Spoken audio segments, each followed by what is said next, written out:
woman who allegedly helped pull down Confederate statue. Durham County Sheriff's deputies arrested Dakia Thompson on Tuesday, alleging she climbed the ladder and placed the rope around the neck of the Confederate statue that was subsequently pulled down. On Monday, WNCN named Thompson as a protester in Durham when the statue came down. They quoted her saying, "People can be mobilized and people are angry, and when enough people are angry, we don't have to look to politicians to sit around in air conditions and do nothing when we can do things ourselves." Reports soon emerged that Durham County Sheriff's officials videoed the protesters pulling down the statue but made no arrests, even though the statue was on county property. On Tuesday morning, Durham County Sheriff Mike Andrews issued a statement, saying that his office was using the video footage to identify protesters who had taken part in the incident. Andrews posted his statement to Facebook, part of which said, "I am grateful the events that unfolded Monday evening did not result in serious injury or the loss of life, but the planned demonstration should serve as a sobering example of the price we all pay when civil disobedience is no longer civil." Before the protest, my staff met with our community partners to discuss how to safely and appropriately respond to the protest. County leaders were aware of the risk of damage to the Confederate statue, as well as the potential risk of injury to the public and officers should deputies attempt to control the crowd. Collectively, we decided that restraint and public safety would be our priority. As the sheriff, I am not blind to the offensive conduct of some demonstrators, nor will I ignore their criminal conduct. With the help of video captured at the scene, my investigators are working to identify those responsible for the removal and vandalism of the statue. ABC 11 reports that Thompson was arrested Tuesday afternoon and charged with disorderly conduct by injury to a statue, Class 2 misdemeanor damage to real property, statue as a fixture, Class I misdemeanor participation in a riot with property damage in excess of $1,500, Class H felony inciting others to riot where there is property damage in excess of $1,500, Class F felony. Before her arrest, Thompson described the Confederate statue as a symbol of white supremacy, but she did not mention that the Confederacy was a Democrat nation, run by Democrat slaveholders, who fought a civil war against the Republicans who secured emancipation. Many of those same Democrats then launched the Ku Klux Klan to keep recently freed blacks from voting Republican in the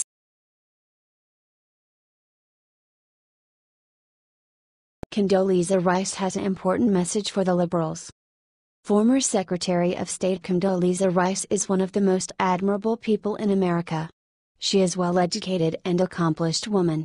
So, when she is talking, people actually listen to what she has to say. Yesterday she appeared on Fox and Friends to promote her new book, Democracy: Stories from the Long Road to Freedom. She is not ashamed of America's past, the good and the bad, which means she is not ashamed of slavery and the Civil War. So, when she came, co-host Brian Kilmeade had few strict questions for her. "I want to talk about where your book starts, and that's our Constitution. As an African American woman, do you see yourself in this Constitution? Do you think that, when we look at 9 of our first 12 presidents as slave owners, should we start taking their statues down and say, 'We're embarrassed by you'?" In a word, no, Rice responded and continued, "I am a firm believer in keep your history before you. So, I don't actually want to rename things that were named after slave owners. I want us to have to look at those names, and realize what they did, and be able to tell our kids what they did, and for them to have a sense of their own history." Rice, who is a senior fellow at the Stanford School of Business, taught the liberals one significant history lesson: when you start wiping out your history, sanitizing your history to make you feel better, it's a bad thing. Rice then told a story from back in 2005 when she stood in the Ben Franklin room of the State Department and was administered an oath of office by a Jewish woman Supreme Court Justice. That's the story of America. George Washington, Thomas Jefferson, and other slave owners were people of their times. What we should celebrate is that from the Jeffersons and the Washingtons as slave owners. Look at where we are now. Please share this post on Facebook if you agree with Condoleezza Rice. What is your opinion on this? Scroll down to comment.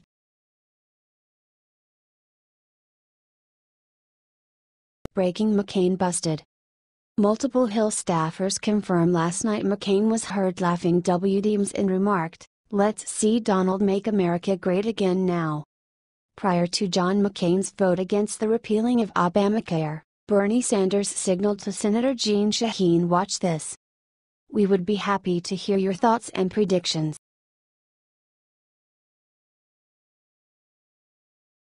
Just in new Obama scandal rocks DC, how corrupt was this?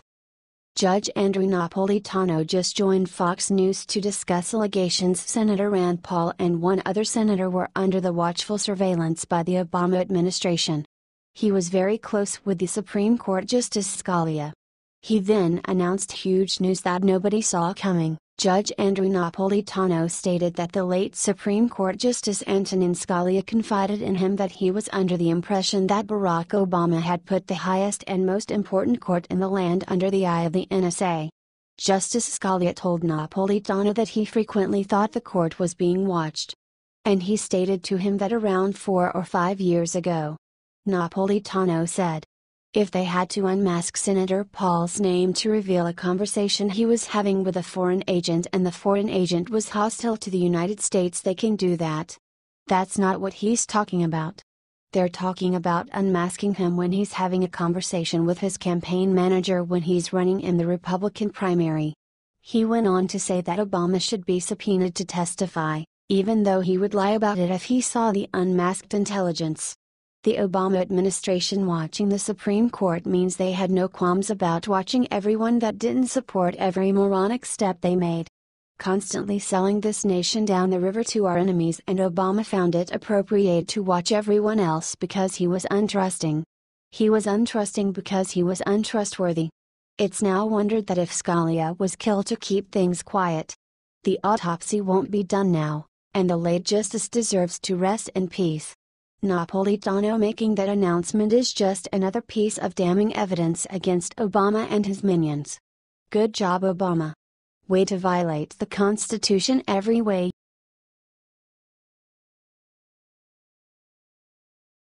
Sarah Palin makes very tragic announcement, supporters devastated. Former Alaska Governor Sarah Palin has apparently given up on her son Track Palin, because he proceeds awful custody war with the mother of his newborn child. As Radar Online stated, Track Palin's, 27 years old, violent behavior was scaring everyone in his life.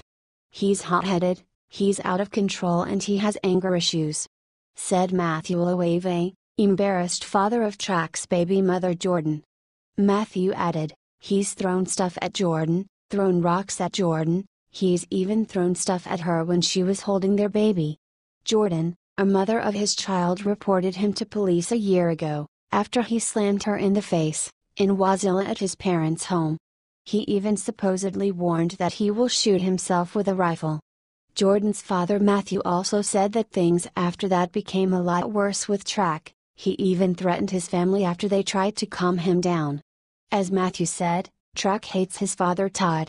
Jordan and Track had an argument one night that it got so out of control she called. And they both came over. He threatened to beat up his dad, saying, "Come on, old man, you're full of metal now." Matthew then continued saying that Track's parents warned Jordan to run away from their son after they heard she was pregnant with him.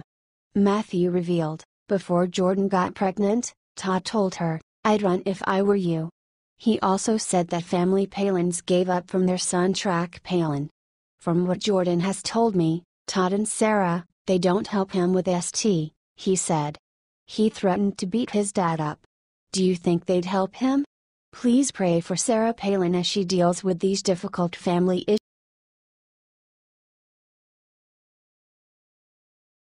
Breaking: Virginia police just admitted Trump was right.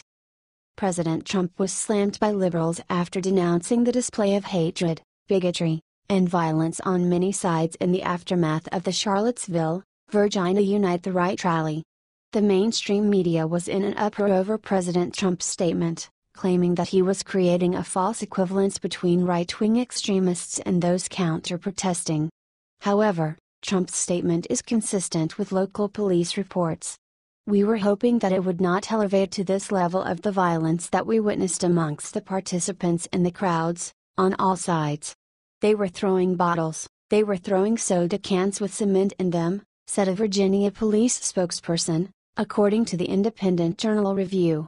Karen Geller, the Virginia police spokesperson, went on to explain that protesters were launching chemicals into the crowd, without singling out either side. Videos capturing the Charlottesville protests makes it abundantly clear that both sides arrived at Emancipation Park looking for a fight. White nationalists and Ku Klux Klan stood on one side, with Black Lives Matter and Antifa protesters on the other. Both were armed with makeshift shields and bats. Even left-wing New York Times reporter Cheryl Gay Stolberg called out left-wing violence. The hard left seemed as hate-filled as alt-right. I saw a club-wielding Antifa beating white nationalists being led out of the park, she tweeted. White supremacy is a horrid and backward ideology that has no business in a modern society. However, white supremacists enjoy the same rights as all other Americans. It is easy to defend speech that one agrees with, but freedom of expression is truly tested when even despicable speech must be defended. Neo-Nazis are despicable, but racist ideology should be beaten with ideas, not bats. If white supremacists are the intellectually stunted people that many liberals assume they are, then it should be effortless to vanquish them in the marketplace of ideas. Americans should not settle disagreements with violence. The ideas of neo-Nazis are horrid, senseless, and full of hate. Confronting them with violence only exemplifies the very ideology they espouse. The left is making this bad situation worse. By refusing to acknowledge that the Antifa and Black Lives Matter protesters are just as guilty as the white supremacists for bringing violence to Virginia, the left is only expanding the gulf dividing the left and the right. As the left continues to muddy the water, referring to moderate Republicans as alt-right extremists, it becomes increasingly easy for moderates to embrace extremist views. The more the mainstream media refers to President Trump as a racist, the more average Americans are willing to accept the term for themselves. When characterizing half the country as neo-Nazis, the left further pushes their victimhood ideology. The truth is, very few people in this country agree with neo-Nazis and the alt-right. But it's awfully convenient for the left to pretend many people do. That is the only way to justify their indignant cries that the country is racist, they're victimized, and the government must protect them. A young person hearing this nonsense will be discouraged from ever learning what conservatives really think because they've only heard all conservatives are neo-Nazis and are worthy of beatings with bats. This is just one way that the ungodly left is dividing the